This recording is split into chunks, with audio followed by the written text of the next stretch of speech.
What up, everybody? It is Deezy Sports Talk here, and today I'm coming at you with another video. I am back. It's been a while, but here I am, and I'm hoping to pump out some more videos soon.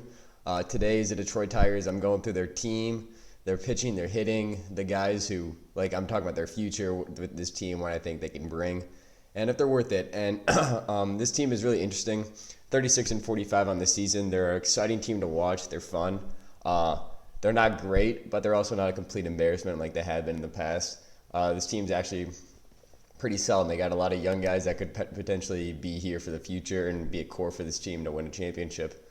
But they're off to one of the worst starts ever. It was actually complete embarrassment. I don't know how that happened, but since the beginning of May, they've been 31-22, and they're 36-45 right now. But they've been trying to dig themselves out of that hole in April. And if they just keep playing this kind of baseball, 2 winning months in a row, I mean, they can get back to 500. And especially with the teams they'll face for the next 25, 30 games, they'll be playing 32-49 Rangers, the Twins, who are 33-46, the Orioles, who are 27-54. They'll play the Royals, who are 33-47. I mean, these teams are at the complete bottom of the league. So they could really make a push for the wild card potentially. I'm not saying they'll do that, but they could make it interesting. They're not winning the division, but they just got to stay healthy. They got a lot of guys out: Turnbull, Fulmer, Boyd, a lot of their pitchers. They just got to stay healthy and get better for next year to bring in some guys. Our pitching is really promising for the future. We have a really solid rotation right now. Mize looking like one of the best young pitchers in the league. 23 years old, first overall pick. He's gotten no attention this year from the media because he plays in Detroit, but what are you going to do? But he's been very entertaining to watch this year, and a big part of that is that he's not striking out guys that much as you'd expect, but he's getting guys out with ground balls and soft contact, and that's what you like to see. And he's getting 7 Ks per 9, but his stuff's there, and you know it's good, and you just can tell with a matter of time that it's going to get a lot better as he goes on. But yeah, he gets a lot of ground balls out, and he has a 3.4 ERA, so I wouldn't worry about him not striking people out now. It'll come eventually. But a guy who is Tarek Skubal. He's been absolutely lights out the last couple of weeks. He's been striking guys out at an alarming rate, almost 13 Ks per 9. And yeah, he's looking like an ace-level starter. He might have the highest potential out of all of our pitchers just because of that strikeout stuff. And going on to one of our other young pitchers is going to be Matt Manning. I'm not completely sold on him as him even being like a good, nonetheless great MLB starter. I don't think he's even deserving to be one of the top 30 prospects in baseball right now. I've gotten worried about him this year in AAA, and he had an 8.07 ERA in 32 innings, gave up 11 homers, and he had a couple decent starts in the majors, pitching 5 innings each. But you could tell that it was eventually just going to get lit up, and he did. He gave up 9 runs in 3 innings against Cleveland. But the biggest part that worries me, it's not the big ERA, it's not giving up all the homers, it's the fact that he's only throwing 2 pitches, and neither pitches are looking very impressive to me. The curveball looks okay, but to win in the major leagues, that's just not going to be it, unless you're going to be a high-quality reliever, which I can't even see that from him, and if he is, that's just disappointing. But yeah, 2 pitches, fastball and curveball, that just isn't going to get it done. And I'm not really sure why that's happening. I don't know the full story there on why he's only throwing 2 pitches, but he's really going to have to develop those other ones if he wants to be in the major leagues. But I'm hoping either Feder can develop him. He's still very young, or he could be a trade piece in getting someone else who's not a prospect anymore.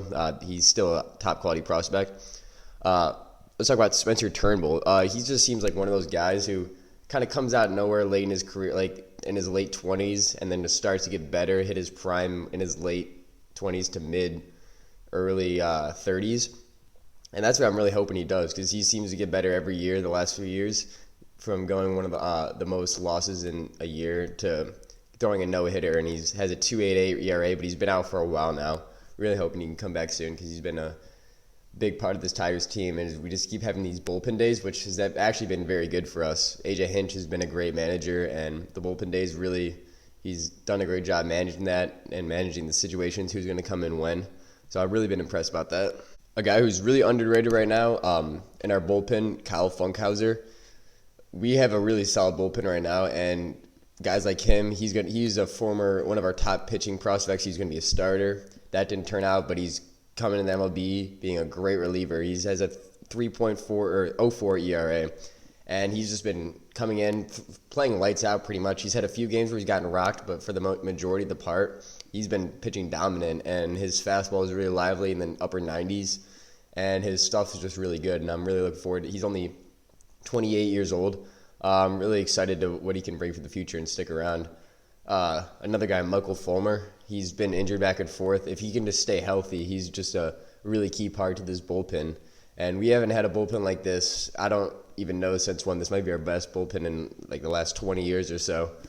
But you got Fulmer, who has a 3.5 ERA and in 38 innings, and he's been able to touch 100. And to have a guy who can come in any high leverage situation, he can be a closer, he can be a setup man, he can be a long relief, he can be mid relief, anything you need. He's a Swiss Army knife in the bullpen. He was a former Rookie of the Year starting pitcher, but he just had so many games where he would be dominant through 4, maybe 5 innings, and then he hit that 5-6 inning mark, and he's giving up homers. So, and that just happened too much, but his stuff's too good, and he's been really able to improve in that in the bullpen by throwing a lot harder, and his slider's always been nasty. His changeup's always been nasty just when he's been able to get it. You just got to be consistent and not give up so much homers. He kind of blew the game against the Astros, gave up back-to-back, which lost us, but that happens sometimes. But I want to keep him around for the next few years, be a valuable piece in that bullpen.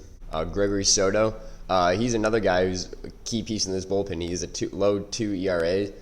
He doesn't have I wish we pitch him a lot more. He doesn't have like a ton of volume innings or high volume situations, but he's touched 101 this year. He's only 26 years old. He's been very dominant. He's really intimidating to the opposing players. But the 2011 to 2014 Detroit Tigers proved that you can have the best team almost of all time, best lineup full of MVPs, Silver Sluggers. You can have pitching rotation full of Cy Youngs, MVPs too, 3 of them. ERA winners, but if you don't have a bullpen, you're screwed. And the Tigers have a bullpen now, and they need to keep those guys around. Jose Cisnero, he's 32 years old, but Tigers signed him in 2019. He hasn't played since 2013, and he's been one of the best relievers since 2019. He's been like 8th in the league, and he has a 3.4 ERA with us, and he's a guy I'd like to keep around for another year until he starts to show signs of slowing down. As for Matthew Boyd, he's just having this thing where he just, every year he starts out really good and dominant and he's looking like a trade piece, but then he just gets lit up every game and then slowly ruins his ERA and then no one wants him anymore, and then we're stuck with him. He's 29 years old. I don't know what we're going to do with him. I'm hoping he can be one of those guys, like I said with Turnbull, who just gets better as he gets older, figures things out, and because he has the good stuff there. He has about mid-90s fastball and some decent off-speed pitches, so I just got to be able to put it together. Let's transition to the offensive side of the ball. So our new leadoff man, hopefully for years to come, Akil Baddoo. He's been a fan favorite, probably one of my favorite players this year. He's been one of our best players, batting almost 280 with a 360 on-base percentage, a really high OPS around 850, and he just brings excitement to the game. He brings speed to the game. He can steal bases with ease. He plays solid defense in left field. He can play center field as well. But he just has a really nice compact swing, and every time I see him at the plate, he just looks so comfortable up there. He knows what he's doing. He takes his walks. He doesn't swing at that many bad pitches. But, yeah, he's just been super impressive. Rookie, only 22 years old. And I'm hoping we found a gem in the rough, and he can be a piece for us for a long time. Next up, Jonathan Scope. He's been our best offensive player, and a lot of people, there's people who say they want to trade him, people want to keep him and re-sign him. I say we keep him and re-sign him. I don't see why you wouldn't. He's 29 years old. He's playing his best year. We did have an all-star year with the Orioles in 2017 where he had 32 bombs. He batted 280. He came in 12th in the all-star or MVP voting. And people think he's just kind of just some stopgap player, which I really don't think he is. I think he'd be a key part to this team if we want to win next year. But he could play first base like he has this year. It's always a plus when you can get a middle infielder, him to play first base. I don't see why you wouldn't do that. He's athletic enough. He can field. He hasn't really had a problem there. He's batting 270, 15 home runs. He's just been absolutely on a tear in June, so I want to keep a guy like that around. Next up, Zach Short, 26-year-old shortstop. And he's been underrated all throughout the minors. He could be actually a really good player. He is young, and he is supposed to be good at defense. He's had a few games where he just made some dumb errors, or he has 3 balls thrown in the dirt against Cleveland. But those are things that you can get cleaned up. That might be nerves, just anything. But once he's just more comfortable, he will be looking good on defense. But he's also been hitting the ball well, getting on base. And I think he should be up here for the rest of the year unless he just gets really cold. Willie Castro, he's a guy I've been rooting for the last few years. I could see he has good potential. I mean, he just the thing about him is he just doesn't walk, and he just can't play defense.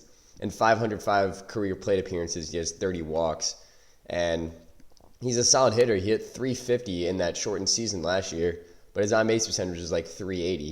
He took 17 walks on the year, and that's just, I mean, you can't be a really good MLB player if you're not gonna be able to get on base. And if he's also been struggling hitting the ball this year, he's hitting around 220, but he has been getting better, especially in June. He was hitting over 300. But he's a guy I try to keep around for the next couple of years. But if he's just looking like a liability on defense, I don't see where we're going to put him. If Paredes looks good, Zach Short, if we want to sign a shortstop, we'll have to see what we have to do with him. Maybe you can move him to the outfield. I mean, he seems athletic enough to be able to play left field or something. But then we have Akil Baddoo, Daz Cameron, Derek Hill. I mean, I just don't see what we're going to do with him. He's going to really have to show that he's worth coming here. Jake Rogers, he's turning into the catcher that we all expected him to be. A guy who play good defense. He can throw people out. May not be the best hitter, but also he has potential to maybe be a little bit better hitter, and that's looking like it. He's only batting around 220, but he's been getting a lot better. His swing looks nice. He's been looking like a fun player to watch. He's got his mustache, which I still don't know how to feel about. It looks pretty pedo-ish, but hey, do what you got to do. But yeah, I really like Jake Rogers, and also Eric Haas. He kind of came out of nowhere, and I'm just not sure what to think about him right now because he did go on a huge tear, and he was looking like a great hitter. But I just don't know about his future, especially with Dylan Dingler coming up in the minor league system, who's flying through the minor leagues. He's looking like I think he has more potential than Jake Rogers, hitting-wise, athletic-wise. He's also a really good catcher. But Haas, he's going to have to keep hitting throughout the entire year, hopefully maybe get 20 bombs or something, hit around 250, but I don't know if he'll be around if he just doesn't show that he's worth it enough. He's just only hitting like 230 with like 15 bombs. Yeah, that's replaceable. We can move on from you. But yeah, he's been a good part to this team. Just going to do it all for today, guys. That was just giving my analysis on all these players for the Tigers, what our future's looking like. I'm going to break down the prospects in the minor league system. I'll do a video on that. But these are just guys right now where I see the future with and what I expect this team to do. I don't expect them to make a wild card this year. I hope they make it at least interesting. I hope they get close to 500 because we're done with that trying to get a good draft pick. Who the fuck cares about draft picks anymore? Ready to win the next couple of years, but yeah, I'm going to get more videos uploaded for you guys soon. And next time, DZ out here. Peace.